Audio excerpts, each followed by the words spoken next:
dernier voyage pour Atlantis.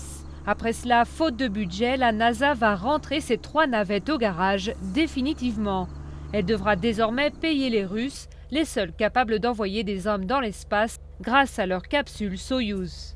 Cela risque de prendre du temps, mais la NASA espère que des transporteurs américains privés prendront le relais à des prix abordables.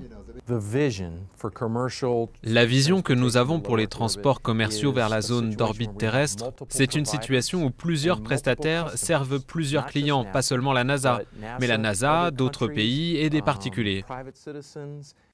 La NASA a besoin d'envoyer 2 missions de 4 astronautes par an vers la Station spatiale internationale, des contrats de plusieurs centaines de millions de dollars que le transporteur SpaceX aimerait bien décrocher.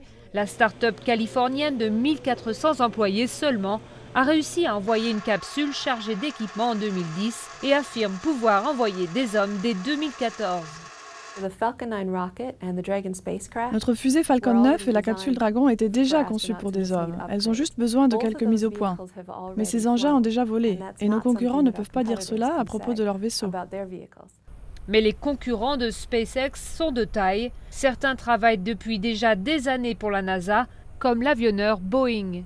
Nous avons beaucoup d'employés qui ont énormément d'expérience avec différents éléments de ces vaisseaux et avec la Station spatiale internationale. Elle est composée de gros panneaux solaires, de structures métalliques et de gros modules. Et nous, tout ça, on a travaillé dessus. La date du premier vol habité, mais surtout le prix de la place à bord des fusées seront déterminants pour s'imposer sur le marché. Tous les transporteurs américains en compétition ont un objectif en commun, concurrencer les Russes qui demandent actuellement 51 millions de dollars par vol par astronaute.